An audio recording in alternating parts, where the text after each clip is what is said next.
Bonjour et bienvenue dans Falcon 4 BMS avec le Pimax Crystal Light. Alors on va parler aujourd'hui pas mal du Crystal Light. J'ai quelques petites informations également à vous passer. Et puis surtout vous parler de mon ressenti. Ça fait maintenant 3 mois que j'ai ce casque et je suis toujours aussi impressionné. Donc je vais vous parler un petit peu de certains petits aspects que je n'ai pas encore évoqués au cours de cette vidéo. Alors on est dans Falcon 4 BMS, pourquoi? Parce que Falcon 4 BMS c'est le jeu qui pour l'instant m'a donné la plus belle expérience VR. Plus que Flight Simulator, plus que DCS, je vais en parler pendant le vol. C'est le jeu que j'ai le plus fluide dans le Crystal Light. Voilà. Mais il y a un petit paramètre pour ceux qui s'intéressent de faire du Crystal Light sur DCS. Un petit paramètre qu'il faut quand même absolument faire attention, c'est ça, l'anti-aliasing. Si vous le mettez à 8, vous allez perdre un paquet d'images par seconde. Donc je vous le recommande de le laisser à 1. Très franchement, la résolution du casque, elle est tellement bonne que ça ne sert à rien de toucher à l'anti-aliasing. Je n'ai vu aucune différence. De passer de 1 à 8 au niveau de la qualité d'image, j'ai rien vu. Par contre, au niveau du framerate, donc le nombre d'images par seconde, ah ouais, là je l'ai vu. Je suis passé en gros de 60 images par seconde à peut-être une trentaine d'images par seconde. Donc on perd énormément d'images par seconde pour un rendu visuel qu'on ne voit pas. Voilà. Je vais essayer d'améliorer, voir un petit peu ce que ça donne. Ça, on va peut-être améliorer ça. HDR Blur, je sais pas ce que ça peut améliorer. Voilà, sinon tout est un peu à fond. Voilà. Ouais, voilà, on est à fond. Output, voilà. Hop, on va valider ça. Et puis on va faire un petit vol. Et puis comme ça, je vais discuter un petit peu pendant le vol. On va faire un petit vol simple, petit vol en formation. Ouais, voilà. Hop. On va se mettre en ailier, tiens, ça change. J'ai envie de me mettre en ailier. Hop, voilà. Donc, que dire pour commencer un petit peu à parler de Crystal Light en 3 mois? Il y a eu pas mal d'évolutions, il y a eu pas mal de patchs. Hop là, faut que je rentre vite le train avant que... Voilà. Et bon. Donc on avait pas mal d'améliorations sur le Pimax Play. Le firmware également du casque a été amélioré. Et notamment une petite option qui est apparue pendant que j'étais en vacances et que je n'ai pas pu tester, parce que j'étais pas là, donc j'ai pas pu mettre à jour à ce moment-là. J'étais en version 1.26 et ils ont sorti une version 1.28 sur le Pimax Play. J'ai pas de son, il faut que j'aille cliquer ça. Voilà. Et donc sur cette version 1.28, en fait, qu'est-ce qu'ils ont fait? Ils ont tout simplement ajouté une petite option 90 Hz upscaling. Qu'est-ce que c'est que ce 90 Hz upscaling? Alors, en fait, c'est une option qui permet de tourner à 90 Hz avec la résolution du HP Reverb G2. C'est une résolution moins élevée que le Crystal Light. Je rappelle que le Crystal Light est à 2880 par 2880 pixels par œil. Là où le HP Reverb G2 était dans les 2160, je crois, par 2160, si je dis pas de bêtises. Donc, en fait, le principe, c'est de demander à la carte graphique de sortir une image en 2160 par 2160 et le logiciel Pimax Play va upscaler, c'est-à-dire améliorer la résolution fictivement, en fait, pour mettre la résolution du casque à 2880 par 2880. Alors, les qualités d'image ne sera peut-être pas aussi bonne que sur une résolution native, mais ça va demander beaucoup moins de capacité de calcul à la carte graphique. Et donc, on peut s'attendre à des améliorations assez significatives en termes d'images par seconde et donc de fluidité. Et la fluidité, on va en parler dans cette vidéo parce que c'est extrêmement important. Ce que j'ai un peu découvert avec Falcon 4 BMS, la fluidité, en VR, c'est en train de devenir, je pense, le paramètre le plus important pour moi après la qualité graphique. On va voir après pourquoi. Donc, ça c'est sorti, cette petite évolution, pendant que j'étais en vacances. Et quand je suis revenu, je dis bon, ben, je vais mettre à jour mes drivers de Pimax Play, le logiciel, et on va tester ça, quoi. Et là, ben, surprise, mon Pimax Play qui était en 1.26, ben, je ne pouvais pas l'améliorer. Il me disait vous avez les derniers drivers, alors qu'il y avait pourtant une version 1.28 qui était sortie et une version 1.30 qui était entre-temps sortie. Donc j'aurais dû logiquement pouvoir me mettre à jour. Eh bien, je ne pouvais pas. Donc il a fallu que je désinstalle Pimax Play, que je retélécharge Pimax Play sur Pimax. Et donc je suis passé à la version 1.30. Donc je me suis dit avec la version 1.30, je vais pouvoir mettre à jour mon casque et je devrais pouvoir aller 90 Hz en upscaling. Et là, bah, mauvaise surprise, je n'ai pas l'option 90 Hz upscaling. C'est quand même bizarre, certains l'ont et moi je ne l'ai pas. Donc j'ai contacté le contact que j'ai à Pimax et je dis pourquoi cette option n'est pas disponible alors que j'ai vu qu'elle était sortie. Et sa réponse était toute franche, hein, c'est de dire en fait on l'a retirée. On l'a retirée pour pouvoir faire des tests. Alors certainement sur des retours d'utilisateurs, il y a peut-être des choses à améliorer. Donc ils ont fait le choix de retirer pour l'instant cette option avant de la remettre plus tard. Voilà, c'est prévu de la remettre, mais pour l'instant ils travaillent dessus.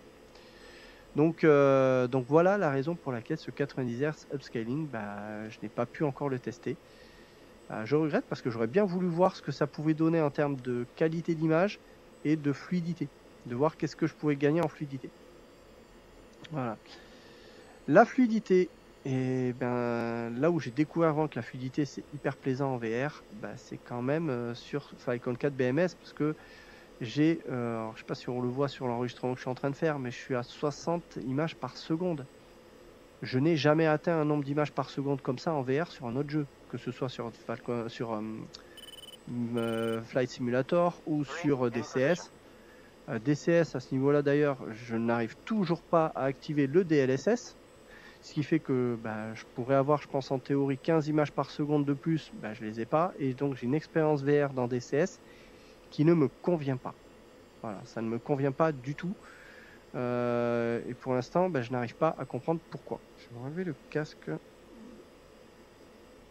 Voilà, j'enlève le viseur de casque.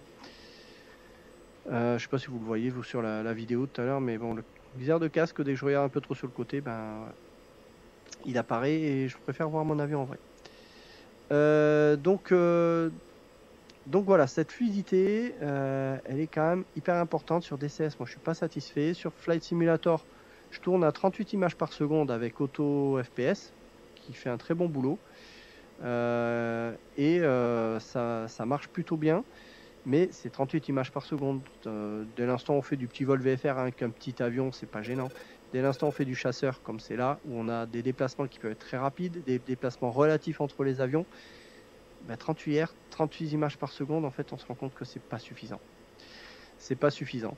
Il vous faut, sur des simulateurs de combat comme ça, un framerate qui soit, j'ai envie de vous dire, 50 images par seconde, c'est un minimum. Voilà. Et là, vraiment, dans DCS, dans BMS, ce qui est chouette, c'est que j'ai le beurre et l'argent du beurre. C'est que j'ai une qualité d'image qui est fantastique, mais tout est net, c'est fluide. Et d'avoir 60 images par seconde, c'est d'une fluidité. Tous les déplacements sont fluides. Et je pense que d'avoir cette fluidité-là, ça participe également à la netteté d'image que l'on a, ou du moins le ressenti de netteté que l'on a. Et ça, c'est cool. On va essayer de me rapprocher un petit peu. Voilà. Faut moi qui tourne la tête, c'est chouette. C'est vraiment l'impression de vol que l'on a dans BMS, elle est assez fantastique. D'ailleurs, une comparaison entre le F16 de BMS et de DCS, je ne vais pas repartir sur le débat que j'avais fait avec une vidéo où on m'a reproché de relancer un débat BMS contre DCS, de dire que BMS était mieux que DCS. Oui, BMS est mieux que DCS sur certains points et DCS est mieux que BMS sur d'autres points. Voilà. Mais il y a un point moi qui m'étonne à chaque fois que je me mets dans le cockpit du F-16 dans BMS et que je n'ai pas dans DCS, c'est l'impression que l'on a d'être assis de manière inclinée. C'est-à-dire que l'image que j'ai du cockpit, elle est beaucoup plus cohérente avec la position que j'ai assise dans le cockpit dans le jeu. Là où dans DCS, je vais avoir une image du cockpit qui sera beaucoup plus plate, plus rapprochée, alors que là, dans BMS, j'ai l'impression d'être un peu en retrait, un petit peu à moitié couché. Bref, c'est vraiment chouette, quoi. Et c'est ça aussi la VR, c'est vous donner cette sensation d'être vraiment dans un avion et de vous donner cette sensation d'être quasiment assis comme si vous êtes dans le vrai avion. C'est quand même assez fort la VR, ce que ça vous permet de faire. Et ce qu'a fait BMS en intégrant vraiment la VR comme ça, ils ont fait un travail superbe parce qu'on a une VR qui est une fluidité mais de dingue. Voilà, j'ai une fluidité de dingue avec ce casque et pourtant j'ai une résolution de dingue.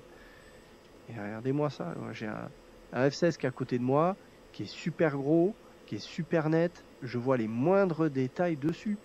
Là, vous voyez le pod ACMI là, que vous avez là sur le bout d'aile. Je vois même le petit détail qu'il y a à l'arrière, quoi. Non mais c'est hallucinant, hallucinant. Je peux lire tout ce qu'il y a sur la dérive. C'est vraiment chouette, quoi. J'ai une image dans le casque qui est enfin, je dirais enfin, équivalent à ce que je peux avoir sur un écran d'ordinateur, quoi. Et qu'est-ce que c'est beau, qu'est-ce que c'est plaisant. Vraiment, ce BMS là avec ce casque, il me régale. Il me régale vraiment. Voilà, je vais essayer de passer un petit peu en dessous. Voilà. C'est vraiment très très très beau. Quel plaisir, hein, vraiment ce jeu. Voilà. Et je trouve qu'ils ont amélioré également cette impression de vol en patrouille. C'est vraiment très très chouette. Voilà. Donc voilà, je parlais de cette stabilité qui est extrêmement importante, hein, dans ce jeu. Je vais retourner. Oh, c'est réduit.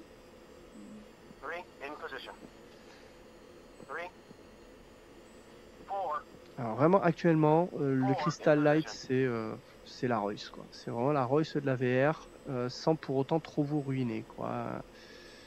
Donc je ne peux que vous recommander ce casque comme j'ai déjà fait dans mes précédentes vidéos. Vraiment c'est un très très très beau casque, un très bon investissement, à condition que vous ayez la carte graphique qui va bien. Voilà. Si vous avez une carte graphique trop faible, là j'aurais envie de vous dire, voyez plutôt un Pico 4 ou un Quest 3. De la même manière que si vous avez un CPU qui est assez faible comme moi, le 10700, et ben réfléchissez plutôt à aller sur le casque parce que la partie tracking, elle est quand même un peu plus exigeante avec ce casque là, alors que le tracking de la tête sur les autres casques, elle est faite par la puce qui est dans le casque, et donc ça vous décharge votre CPU de tout ça. Je reviens sur ces notions de CPU. Je n'ai pas eu depuis, en situation normale, de problème de tracking, hein. Pimax a bien corrigé ça, mais il est clair que ces problèmes de tracking sont liés en fait à mon CPU qui parfois se retrouve à 100%. Et avec Flight Simulator, j'ai eu à nouveau ça, mais dans un cas bien précis. Pas avec les cartes Bing. J'ai testé Map Enhancement, donc qui permet de charger les cartes de Google Maps et non pas les cartes de Bing dans le jeu. Et ces cartes de Google Maps, elles sont plus grosses en taille. Et forcément, qu'est-ce que ça va impliquer? Que votre CPU, il va avoir plus de travail. Et comme votre CPU il a plus de travail, il va se retrouver plus vite à 100% dans mon cas. Et donc dès que j'étais à 100%, là j'ai vu tout de suite que le CPU est pédalé et que le premier truc qui pédalait, c'était le tracking du casque. Voilà. Donc vraiment, soyez vigilants sur votre CPU. Si vous envisagez ce casque, prenez un bon CPU, histoire d'être tranquille. Et la carte graphique, c'est aussi quelque chose d'important pour avoir une bonne qualité d'image, une bonne fluidité. Là vraiment avec ma 4070 Ti Super, regardez-moi ça, là, je suis vraiment à côté du F16. Alors je sais pas si vous avez sur l'écran ce que ça donne, mais je suis vraiment pas loin là. Je suis à peut-être 2 mètres, 1 mètre 50 du bout d'aile. Et c'est fluide, c'est stable, c'est super beau quoi. C'est vraiment super beau. Je m'éloigne un petit peu. Mais je fais une PS comme j'en ai jamais fait avant. Je vois les moindres détails de l'avion, je peux me coller à lui. C'est hyper smooth, voilà, hyper fluide. Et ça vraiment en VR, c'est quelque chose que vous n'avez pas sur un écran. Là où j'ai le casque sur les yeux, j'ai l'avion, mais il est devant moi. Il est aussi gros quasiment qu'en vrai, quoi. Pour avoir pu faire des vols en Mirage quand j'étais dans l'armée de l'air, vous voyez l'avion qui est à côté, c'est gros. Alors vous n'avez pas cette impression de taille aussi réaliste, mais vous avez une impression de taille qui est nettement plus grosse que ce que vous avez sur un écran. C'est assez bluffant, hein, vraiment bluffant. Ouais. C'est ça la VR, c'est vraiment ça qui est vraiment fantastique avec la VR, c'est cette immersion que vous avez. Qu'est-ce que c'est chouette. Voilà. Voilà. Donc, ce que je peux vous dire de plus, alors au niveau des petits défauts que je peux avoir au niveau du casque. Un défaut qui apparaît souvent, mais ça je dirais c'est pas lié qu'au casque, parce que j'avais ce cas-là également sur le Pico 4. C'est quand vous commencez à l'utiliser, donc vous avez les écrans qui vont s'allumer, ça va chauffer, et ça va chauffer notamment les lentilles, et quand il y a de l'humidité un petit peu sur les lentilles, bah, vous allez avoir de la buée qui va apparaître sur les lentilles au début. Et donc, au début de l'utilisation du casque, quand on commence à l'utiliser, les premières minutes, j'ai cette buée qui apparaît. Donc je suis obligé d'essuyer une fois, 2 fois, 3 fois sur on va dire les 3-4 premières minutes d'utilisation. Une fois que ces 4 premières minutes d'utilisation sont passées, j'ai plus ce problème-là. C'est-à-dire que le casque, c'est bon, il a chauffé l'humidité qu'il y avait, il n'y a plus rien, ça n'apparaît plus. Mais j'avais également ce cas sur le Pico 4. Donc ça, je dirais, c'est pas un problème qui est lié au Crystal Light. C'est vraiment quelque chose qui est lié, je pense, à tous les casques. Sinon, après, dans l'utilisation, je peux l'utiliser. Là, ça doit faire peut-être maintenant presque 2 heures que je suis en train de faire de la VR. Et j'ai pas du tout de problème d'humidité. J'ai surtout, en plus, pas de problème de chauffe. Pourtant, quand je touche, bon, il est quand même un petit peu tiède. Hein, on voit qu'il chauffe un peu. Mais visiblement, la ventilation du casque marche relativement bien. Je suis pas gêné par un casque qui me donne chaud. Voilà. Voilà. Un point au niveau du confort qui est un peu gênant, c'est que vous avez donc la sangle du dessus qui vous maintient le casque, hein, forcément, sur la tête, mais ça n'est pas parfait. Ça n'est pas parfait, et notamment toujours un peu au début des difficultés à bien positionner le casque verticalement, voilà. Et surtout, si vous voyez un peu comment je bouge la tête là, voilà, c'est pas super stable en roulis. Voilà. Et je discutais donc avec Pimax ce matin. Ils vont m'envoyer, c'est super sympa de leur part, le strap qui permet de se rajouter dessus, qui se met visiblement en travers, hein, donc à 90 degrés de la première sangle, pour pouvoir le tester et voir si ça améliore cette stabilité du casque. Je pense que ça va faire le taf. Mais voilà, je devrais le recevoir, je pense, dans les prochains jours. Donc, je devrais recevoir ça, je pense, semaine prochaine. Donc, je vous ferai un retour sur ça, parce que pour l'instant, j'ai envie de dire, le seul défaut que j'ai envie de donner à ce casque pour l'instant, c'est ça. C'est cette stabilité sur la tête. Voilà. Et, mais une fois que ça c'est corrigé, le casque est parfait. Après là, ça fait 2 heures que je l'utilise. Je ne me sens pas, on va dire, compressé. Les mousses sont bien. Le casque est quand même assez stable. Voilà. Mais j'ai pas de mouvement brusque. Donc au final, il tient bien. Voilà.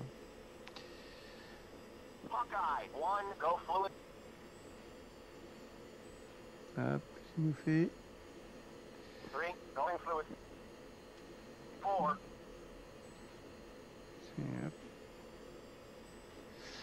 Voilà. Donc là sur BMS, c'est vraiment le jeu qui m'a donné, je dirais, la plus grosse claque. Pourtant, c'est pas le jeu le plus beau. Graphiquement, il est moins beau que DCS, il est moins beau que Flight Simulator. Cela dit, quand on regarde en bas, en haute altitude, c'est très beau. Hein. C'est très beau, il y a du relief. Voilà, c'est très beau. Mais c'est pas le niveau graphique de Flight Simulator et de DCS. Et pourtant, quand j'ai testé pour la première fois ce casque sur Falcon 4 BMS, j'ai pris une claque de malade. Tout était net, c'était fluide. J'ai un nombre d'images par seconde qui est tout simplement... j'ai pas ce nombre d'images par seconde sur DCS, ni même sur Flight Simulator. Donc ça, c'est quand même hyper plaisant. L'expérience VR là-dessus, elle est parfaite. Voilà. J'ai pas d'autres mots, elle est parfaite sur Falcon 4 BMS. On verra après, je vais descendre un peu à basse altitude, on verra un peu les limitations de ce jeu. Mais c'est franchement pas mal. Pour un jeu que vous achetez à 5 € sur Steam, ensuite vous inscrivez sur le site de BMS pour télécharger le patch BMS qui s'installe d'une facilité déconcertante. Vous avez pour 5 € un simulateur qui va vous offrir avec ce Crystal Light, je dirais la meilleure expérience VR que je n'ai jamais eue. Vraiment. Donc ça, c'est vraiment plaisant. Ce jeu, il est assez fantastique. Voilà. Et je pense que je vais m'y remettre. Voilà, j'aime bien revoler dessus avec ce casque. Placé correctement entre tout le monde. Hein. Voilà. Sinon, au niveau de l'actualité un petit peu de la VR, de Pimax d'abord. Alors, Pimax continue d'améliorer les Crystal Light. Hein, je vous ai dit tout à l'heure le 90 Hz upscaling qui devrait arriver prochainement. Il devrait le remettre. Vous avez également le Crystal Super. Ils travaillent dessus. Ils avancent même plutôt bien visiblement. Qui serait attendu fin d'année. Fin d'année, peut-être, reste à voir. Là, vous aurez une résolution qui sera très nettement supérieure à celle que l'on a dans le Crystal Light, qui sera de 3880 pixels par 3880 pixels par œil. Ça va être colossal, là où on a là 2880 par 2880, donc vous rajoutez 1000 pixels sur 1000 pixels en plus. Donc vous imaginez bien sûr que la capacité de calcul que ça va vous demander, elle sera déjà énorme. Déjà qu'elle est énorme par rapport au Crystal Light normal. J'imagine même pas avec le nouveau, mais alors vous aurez une qualité d'image. Mais pour l'instant, je pense que on n'a pas des cartes graphiques qui vont permettre d'exploiter ça à fond. Peut-être la 4090 permettra d'avoir déjà une bonne idée, mais il faudra attendre une nouvelle génération de RTX. Donc je ne prévois pas pour l'instant de passer au Crystal Super parce que ma configuration ne me permettrait pas de toute façon d'utiliser à fond et déjà là j'estime que le Crystal Light il a une marge de progression qui est déjà encore bonne, hein. Franchement je peux encore améliorer le rendu visuel et la fluidité, donc au final je pense que je vais rester pour l'instant avec le Crystal Light qui est déjà mais superbe. Là, moi, je suis à côté de mon F16, là, mais mon Dieu, mais je vois tous les détails. Tous les détails. Je regarde, là, je vois le missile, je vois les moindres détails sur sa tuyère, quoi. C'est superbe, c'est vraiment magnifique. Donc, est-ce qu'on a besoin d'une résolution plus élevée? J'ai envie de dire oui, on est toujours fanat. Pour autant, là, déjà, on a quelque chose, un produit qui est superbe. Voilà. C'est vraiment le casque de simulation à avoir, quoi. Il n'y a pas... désolé de le dire vulgairement, mais il n'y a pas à tortiller du cul pour chier droit. Le Crystal Light, aujourd'hui, c'est le casque à avoir si vous faites de la simulation de vol. Vous aurez un effet waouh que vous n'imaginez même pas. Il faut vraiment le tester pour s'en rendre compte. Alors, en espérant que votre configuration le prenne en charge, que vous n'aurez peut-être pas de petits soucis. Certaines personnes ont des petits soucis de tracking. Voilà. Personnellement, je n'ai plus ces problèmes-là. Je prévois d'augmenter ma config prochainement. J'ai commencé à créer mon ordinateur. J'ai pour l'instant pas tout. J'ai commencé à acheter le boîtier. J'ai acheté le water cooling. Je pense que ce mois-ci, je vais peut-être acheter quelques trucs. Il me restera donc le CPU, la carte mère, les barrettes de RAM et l'alimentation. Bon, je pense que d'ici la fin de l'année, je devrais pouvoir avoir terminé ma config. Et j'aurai pas de problème de tracking, le CPU sera bien meilleur, donc je serai pas gêné par ça. Par contre, je changerai pas tout de suite ma carte graphique. Voilà, j'attends de voir un peu soit si la 4090 baisse franchement avec les nouvelles RTX qui vont sortir, ou est-ce que je passe sur la série 50.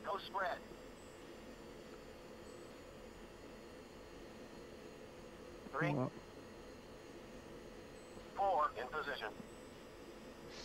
C'est sympa, heureusement qu'il a viré lentement. Alors je me souviens de Falcon 4 quand on faisait de la PS comme ça sur le leader. Le leader, il tournait d'un coup, et si vous étiez à côté, limite, il vous rentrait dedans. Et là, je me rends compte qu'en étant en patrouille serrée, je vois que le leader, il tourne beaucoup plus souplement.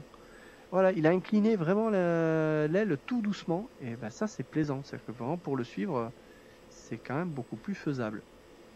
Voilà. Donc voilà, j'attends un petit peu pour l'instant pour changer de la carte graphique. On verra ça, je pense, courant de l'année prochaine avec les nouvelles RTX. Voilà. Tant qu'on est sur l'actualité de la VR, je vous ai parlé donc du Pimax Crystal Super. On va parler un petit peu du Pico. Donc là, je revends mon Pico 4. J'en étais très content, hein, c'est pas la question. Mais c'est vrai que maintenant que j'ai goûté au Crystal Light, j'arrive plus à mettre le Pico 4 sur ma tête. Il y a une telle qualité d'image que c'est le jour et la nuit, vraiment. Donc je n'utilise plus mon Pico 4, donc je vais le revendre. Hein, voilà. Et il y a un nouveau Pico 4 qui est sorti, le Pico 4 Ultra. On a souvent parlé ces derniers mois du Pico 4S. Et on savait pas trop ce qui allait en sortir, et on s'attendait à un Pico avec une résolution plus élevée. Et on a donc le Pico 4 Ultra qui est sorti, avec une meilleure prise en charge de, j'ai envie de dire, la réalité augmentée, je veux dire. Et par contre, on a la même dalle, donc la même résolution que le Pico 4, l'ancien Pico 4. Et là, j'ai pas compris. Je dis, quelle déception. Au final, vous allez avoir la même dalle, la même résolution, donc vous n'allez rien y gagner, si ce n'est peut-être la réalité augmentée, pour concurrencer un petit peu le Quest 3, et c'est tout. Donc, je vois pas trop l'intérêt de ce Pico 4 Ultra. Voilà, si vous avez envie d'acheter un casque VR autonome, je vous conseillerais plutôt le Pico 4 normal. Restez sur le Pico 4 normal ou sur le Quest 3. Voilà, ça ne vous apportera pas forcément grand-chose. Pour du moins de la simulation de vol, hein, comme je fais là, ça n'a aucun intérêt. Voilà. Le Quest 3, il continue à se bonifier quand même, parce que Meta sort pas mal de patchs, et il y a quand même pas mal d'améliorations en termes de fluidité, sachant qu'en plus Virtual Desktop que vous utilisez pour le Pico 4 mais aussi pour le Quest 3, c'est très simple d'utilisation. Pareil, pour enregistrer, c'est très simple, vous enregistrez depuis le casque et ça marche très bien. Les enregistrements que je faisais avec le Pico 4, j'adorais, hein, c'était très simple, on enregistre dans le casque, c'est le casque qui enregistre, ça ne prend pas sur le CPU. Voilà, ça aussi c'est quand même pas mal. Donc moi je viens de dire, le Quest 3 c'est aussi actuellement un bon choix. Alors je vais pas dire un très bon choix, c'est un bon choix. Voilà. Il est pas forcément beaucoup moins cher que le Crystal Light, mais le Crystal Light il vous offre une telle qualité d'image que franchement c'est un autre monde. Voilà. Si vous faites la simulation de vol, le Crystal Light c'est vraiment le casque, je le répète, hein, le casque à avoir, quoi. Là l'image que j'ai là, j'avais testé le Pico 4 un peu avec BMS, j'avais pas été impressionné comme je l'ai été avec le Crystal Light. Le Crystal Light, quand je me suis retrouvé la première fois dans le cockpit du F-16 dans BMS, j'ai halluciné. J'ai halluciné tellement c'était beau. Et là, j'ai vu vraiment le potentiel de ce casque. C'est là où le Pico 4, on voyait qu'on arrivait à ses limites. Et là, le Pimax Crystal Light, on est vraiment à quelque chose c'est un autre monde. C'est vraiment un autre monde. Voilà.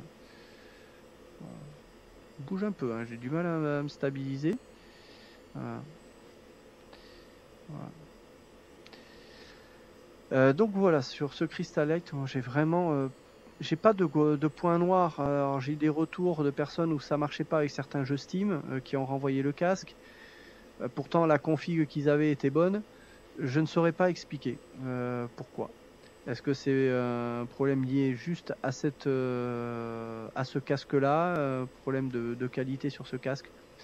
Je ne sais pas. Moi, je ne joue pas trop à d'autres jeux Steam avec, si ce n'est pour l'instant, j'ai fait que Falcon 4 BMS, DCS et Flight Simulator sont les seuls jeux auxquels je joue. Et encore DCS très peu. Mais moi j'ai rien à redire, hein. C'est super beau, hein. Regardez, c'est super fluide. Je suis vraiment à côté de ce F16. J'ai vraiment ce sentiment quasiment d'être en réel. Et c'est ça qui est vraiment dire novateur dans le Crystal Light, c'est cette impression de vous donner une image qui est tellement belle, tellement nette, qu'on est presque à la limite de se dire mais je suis vraiment en vol, quoi. Bref, c'est une expérience qui est vraiment à vivre, à condition d'avoir l'ordinateur qui va bien, vraiment. Mais c'est superbe, je vois le moindre rivet sur l'avion, quoi. Voilà, arriver à voir les rivets de cette distance-là, c'est bluffant. C'est vraiment bluffant. Donc non, c'est vraiment un super casque. C'est vraiment le casque à avoir. Et pareil, je regarde le HUD devant moi, je vois toutes les inscriptions, tout est lisible, tout, mais tout. Là, si je regarde, là, bon, je suis calé sur mon avion, je regarde l'avion. Mais si je regarde en dessous, là, dans le cas sans bouger la tête, bon, ben, je vois le MFD. Alors le MFD, il est un peu flou parce que je suis quand même sur la bordure, mais ça, je peux le modifier, hein. Je peux augmenter la zone de netteté avec OpenXR, mais ça demanderait plus de calcul et donc je perdrais certainement des images par seconde. Mais voilà, j'arrive à voir l'écran, même si je ne vois pas nettement ce qu'il y a sur l'écran, ben, j'arrive à voir quand même ce qu'il y a dessus, à deviner. Là, je baisse la tête, c'est bon, c'est hyper net. Tout est lisible. Voilà, je vois même les chiffres sur la liaison 16, sur le datalink, tout est parfaitement lisible. Pourtant, les chiffres, ils sont tout petits. Et autre chose qui est fantastique, c'est ça. Les planchettes. Vous avez des inscriptions sur les planchettes, c'est tout petit. Et tout est lisible. Non mais c'est hallucinant. J'essaierai de lire ça avec le Pico 4. Je serais incapable de visualiser ce qu'il y a écrit sur les planchettes. Ça serait trop flou. Bah, avec le Crystal Light, vous pouvez. C'est ça qui est quand même dingue. Ce casque, moi, il m'a révolutionné ma façon de voler, hein, clairement. Hein. Aujourd'hui, je ne vole plus sans mon casque. J'ai dû faire quoi? Un vol hier ou avant-hier, je sais plus. Sans le casque sur Flight Simulator parce que je testais le Honda Jet. D'ailleurs, il faut que je fasse une petite vidéo dessus. Je testais le Honda Jet et donc je voulais travailler sur l'écran pour pouvoir regarder un petit peu des docks à côté. Voilà. Mais j'ai pas volé en VR avec le Honda Jet parce que c'était de l'IFR. Voilà. Mais voilà, le prochain vol je vais faire avec le casque. Mais c'est vraiment fantastique. Go box, ok.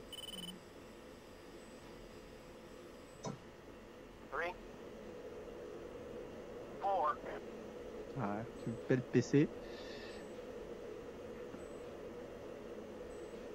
Ah mais là encore, il a tourné tout doucement. Hein.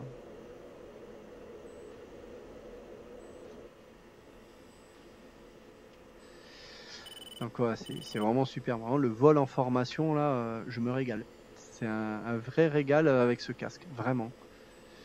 Voilà. Donc vraiment, je ne peux que vous conseiller ce casque. Et en plus avec Falcon 4 BMS. Si vous faites déjà du Falcon 4 BMS, mais, vous allez trouver ça mais révolutionnaire. Tellement c'est beau. Voilà. Après graphiquement, voilà, le jeu il accuse son âge. Tiens, on va aller voir justement en basse altitude. Hein. Je vais lui faire un petit coucou. Voilà, hop, et on va descendre en basse altitude. Voilà, oui, vu de dessus, graphiquement quand même BMS est très beau, hein. On voit les montagnes en dessous, c'est très beau. Le Crystal Light, vous avez une netteté, mais c'est magnifique. Vraiment, là, c'est très très beau. Les nuages, je les adore dans BMS. Moi, je trouve que c'est les plus beaux nuages qu'on a. Seul défaut qu'ils ont, c'est que ils ont tendance à tourner suivant qu'on passe au-dessus. Mais au point de vue texture, ils sont déjà beaucoup plus beaux que ce qu'on a dans Flight Simulator. Où là vous avez des espèces de carrés un peu flous dans Flight Simulator. On a du mal à voir vraiment la forme du nuage, quoi. C'est un peu ce que je reproche dans Flight Simulator, à cet aspect des nuages est pas nickel. Voilà. Là où par contre dans DCS, vous avez des nuages et des ciels qui sont d'une beauté avec les couleurs. DCS a vraiment le plus beau ciel, quoi, en termes de simulation de vol. Donc là, vous voyez, on est en basse altitude, il y a quand même quelques arbres, hein, mais on n'est pas sur les arbres de Flight Simulator avec des forêts qui sont extrêmement compactes, qui vous met un gros relief bien réaliste. Quand vous regardez également le relief, ben, vous avez des montagnes qui sont un peu polygonales. Voilà, mais ça va changer, je pense, très prochainement, puisque BMS a déjà annoncé qu'il ne devrait pas tarder à sortir la nouvelle version, qui va changer complètement du point de vue graphique. On va passer, je crois, en DirectX 12, alors que là, je crois, on est en DirectX 8, je crois. Donc, du point de vue graphique, il va y avoir de grosses améliorations. On va avoir vraiment un terrain, des images qui ont été diffusées sur Internet sont d'une beauté. On est quasiment au niveau graphique de DCS, hein, vraiment. Est-ce qu'on aura autant d'arbres? Je ne sais pas. Au niveau de la génération des arbres, je ne sais pas. Pour l'instant, ce que l'on a qui est un peu dommage, c'est que quand vous passez au-dessus de petits villages, voilà, vous avez des petites maisons, en fait vous n'avez pas les maisons. Dans Flight Simulator, vous allez vous retrouver des maisons partout. Mais ça va vous demander une puissance de calcul phénoménale. Donc, est-ce qu'on aura des villes qui seront également avec plus de relief, c'est-à-dire avec plus de bâtiments, plus de maisons? Parce que regardez la ville que je passe là, on a des gros bâtiments, on a des usines, mais les petites maisons, en fait, c'est juste une image, quoi. C'est tout plat. Voilà, il n'y a pas de bâtiment. Et en même temps, c'est un peu ça qui fait qu'on a une expérience aussi fluide dans BMS avec ce casque-là. Si on avait plein de bâtiments qui étaient générés, on aurait forcément beaucoup moins de performance. Donc, cette nouvelle version de Falcon 4 BMS, on l'attend avec impatience. Mais quel sera l'impact sur les nombres d'images par seconde, particulièrement en VR? À l'heure actuelle, difficile à dire. Voilà. Mais voilà, c'est là qu'on voit un peu la limite de Falcon 4 BMS à basse altitude. On n'a pas forcément une impression de vitesse, parce que là, je suis quand même à 594 nœuds. Ça file pas forcément super vite. Voilà, l'impression de vitesse, elle n'est pas folle. Mais par contre, j'ai une netteté dans le casque qui est waouh, c'est superbe. D'ailleurs, les reflets sur l'eau sont très beaux. Voilà. Mais tout est net, quoi. Je vois les bâtiments d'une netteté et je pense que ça, c'est le fait d'être à 66 images par seconde, ça doit y jouer. Voilà, vraiment. Et d'ailleurs, quand je regarde même là le missile, je vois, si je regarde la tête du missile, je vois la vitre et à travers la vitre, je vois le capteur. Voilà, j'arrive à voir le capteur avec le casque, quoi. C'est quand même dingue, quoi. Voilà, on va voir les nuages, vous allez voir, ils ont tendance un petit peu à tourner là, vous voyez, ça tourne. Voilà, c'est un peu le problème qu'il y a parce qu'en fait, ce sont des textures qui tournent. Mais on a de belles textures, les nuages sont très beaux. Voilà. Et d'ailleurs, BMS a bien amélioré le moteur météo. Il faut que je teste un petit peu d'autres conditions météo. Voilà. Mais bref, si vous montez plus haut, vous avez les forêts. Bon, voilà, on voit pas forcément des arbres, mais vous avez quand même un aspect visuel dès que vous montez un peu plus haut qui est très très bon. Si vous faites du vol principalement à moyenne haute altitude, c'est Falcon 4 BMS, c'est déjà sublime, rien à redire. On voit les nuages qui tournent autour. Hein. Ouais. Ça, c'est le seul truc un peu irréaliste sur les nuages, quoi. Mais bon. Voilà, on voit que c'est le dessin il tourne, quoi. Voilà. Mais bon, voilà. En tout cas, voilà, ce jeu il est assez fantastique. Voilà, l'impression de vol que l'on a, elle est tout simplement bluffante. C'est la meilleure expérience VR que j'ai actuellement avec le Crystal Light, c'est sur Falcon 4 BMS. Il y a pas photo. Il n'y a pas photo. C'est super chouette. Voilà. Tant qu'on est un peu on a parlé de la VR. Essayer de trouver une petite piste pour se poser, quoi. Où est-ce que j'en trouvais une? Ouais, par là, il y a une ville. Donc ouais, la VR, voilà, on est en train de je dirais, de franchir un peu un cap avec ce Crystal Light. Même si on n'a pas encore la carte, bon, la 4090 permet de faire très très bien tourner les jeux en VR, mais on est encore un petit peu limité hein, sur certains aspects. On attend les nouvelles cartes, les cartes graphiques Nvidia. Voilà, on espère avoir des bonnes améliorations de performance graphique à des prix décents, hein, bien sûr. Mais pour l'instant, voilà, le Crystal Light, moi j'estime qu'il a encore beaucoup sous le coude. Il en a sous le coude, celui-là, le Bestio, parce que vraiment c'est superbe. L'expérience que nous procure Pimax avec ce Crystal Light, c'est un bonheur. C'est vraiment un bonheur ce casque. Et il est un peu contraignant dans le sens où il faut quand même une bonne configuration pour pouvoir en profiter pleinement. Mais si vous avez ce qu'il faut, mais vous allez vous régaler.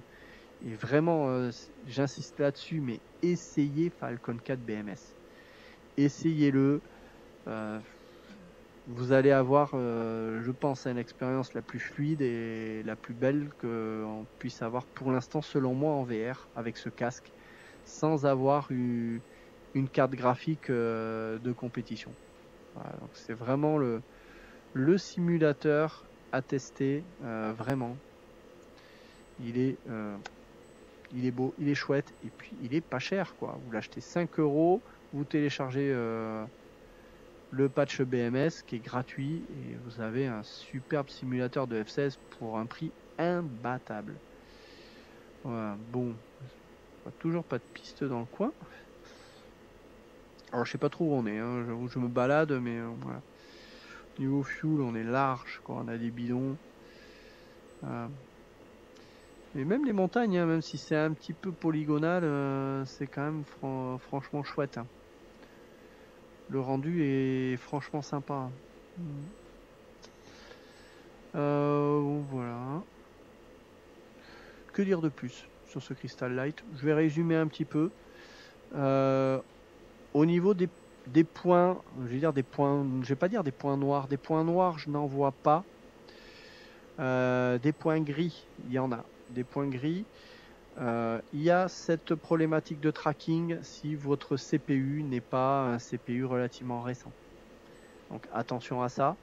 Mais voilà, ça c'est quelque chose qui se solutionne si vous changez de CPU. D'autres points gris, c'est le confort, la stabilité, comme je vous disais, hein, du casque sur la tête. Bon, une fois qu'il est bien, que vous le serrez, ça tient très bien, hein, c'est pas la question. Mais mériterait une meilleure stabilité. Je pense que Pimax aurait pu améliorer cette stabilité dès le départ. Voilà. Après, sinon, au niveau des points gris, qu'est-ce que je peux avoir d'autre au niveau des points gris? Quelques problématiques qu'ont certaines personnes avec ce casque qui ne marchent pas forcément avec certains jeux. Est-ce qu'il faut y voir des problèmes isolés sur certains casques? Je ne sais pas. Je ne sais pas, moi en ce qui me concerne, comme je disais, je ne joue qu'avec 3 jeux pour l'instant. Flight Simulator, DCS et Falcon 4 BMS. Et ça marche très bien, je n'ai pas de soucis particuliers à ce niveau-là. J'ai d'ailleurs, en parlant de plantage, je n'ai pas de plantage du casque. Sauf si dans Flight Simulator, je fais plusieurs fois entrer, sortir VR. Là, oui, au bout d'un moment, je pense que l'ordi, il en a peut-être un petit peu marre de basculer. Mais hormis ça, j'ai pas de problème. Voilà. Les points forts du casque, clairement, c'est la netteté qu'on a dans le casque. Moi, j'ai une piste là. La netteté que l'on a dans le casque, elle est tout simplement, mais c'est magique. C'est magique. Dans Flight Simulator, c'est superbe. Dans DCS, j'ai dit, je suis pas encore satisfait. Voilà. Mais sur DCS, sur BMS, c'est fantastique. L'expérience, elle est vraiment fantastique. La qualité d'image que l'on a là, c'est quelque chose qu'on n'a pas ailleurs. Voilà, faut être honnête. Hein, et ça vous donne comment dire, une immersion dans la VR qui est assez fantastique. Voilà, vraiment. Voilà, allez, hop, on va partir au break, on va faire ça.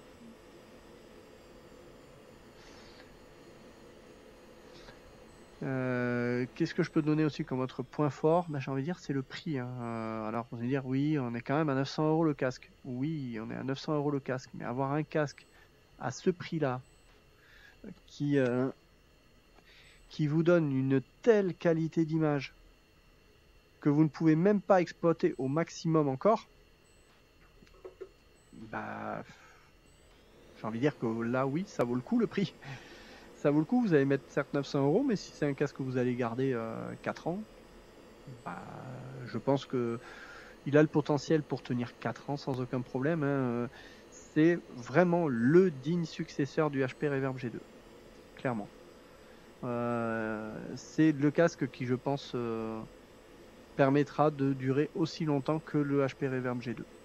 Voilà, c'est vraiment ce que je pense. Donc oui, c'est un investissement, je pense, qui vaut vraiment le coup. Et en plus, avec l'amélioration des cartes graphiques, ben, vous allez pouvoir encore plus profiter à l'avenir des qualités de ce casque. Voilà. C'est vraiment ce que je veux vous faire passer. C'est oui, ce casque, c'est le bon plan. Faites de la simulation de vol, bah, désolé, mais il n'y a pas mieux. Il n'y a pas mieux. C'est ce qu'il y a de mieux actuellement et meilleur rapport qualité-prix. Ça, c'est mieux qu'un Quest 3, ça je n'en doute pas. Voilà. Alors, l'atterrissage, on va mettre le vecteur vitesse sur les deux, hop, voilà, et on trouve le réglage de puissance, et voilà, hop, et là j'arrondis. Voilà, j'adore poser cet avion, hein. Bon, en même temps, j'en ai fait quelques-uns des atterrissages en ayant plus de 3000 heures de vol, plus de 3500 heures de vol sur le F-16 de BMS. Donc, ouais. Mais il y a pas mal de choses qui ont changé hein, sur la sensation de pilotage de cet avion. Beaucoup de choses qui sont quand même nouvelles et que je redécouvre. Voilà. Et le fait de les découvrir en VR, bah, c'est également autre chose. On pilote pas de la même manière en VR que sur un écran. Et j'ai envie de dire que même c'est plus facile de piloter en VR. Pourquoi? Parce qu'en fait, on peut tellement tourner facilement la tête. On a un rapport en fait à la 3D qui est pas la même. Là, on peut vraiment évaluer en fait la hauteur de notre avion au moment de l'arrondi. Enfin, c'est vraiment chouette quoi. Et puis là, quand je vois les lignes là, elles sont super nettes hein, sur le taxiway. Je trouve que BMS ils ont fait un travail superbe. Ils ont vraiment fait un travail superbe d'amélioration des bases. Visuellement, c'est super beau. Alors voilà, on n'a pas de barbelés, voilà, c'est pas fermé. Il y a encore moyen d'améliorer. On va aller se mettre là sur un garrette. Il y a moyen encore d'améliorer tout ça. Vraiment. Je pense que c'est déjà très beau. Parce que les bases, elles n'étaient pas comme ça hein, il y a quelques années sur BMS. Hein. Donc, et là, vraiment, en VR, ben, vous en profitez. Mais regardez, les hangarettes, là, j'arrive dedans, mais je vois tout. Tout est net. Je vois les moindres détails sur l'extincteur. Enfin, c'est génial. Voilà. Hop. Hop. Et voilà. Hop. On va mettre le parking, le frein de parc. On va ouvrir un peu la verrière. Hein.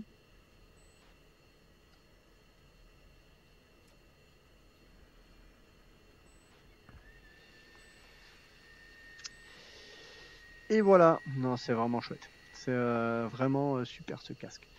Voilà pour tout ce que j'ai un peu à vous dire. Hein. Ben, j'espère que vous avez apprécié ce petit vol quand même, hein, avec un petit peu de vol en formation. Moi, c'était un vrai plaisir. Et puis, ben, je vous donne rendez-vous dans d'autres vidéos sur la VR prochainement.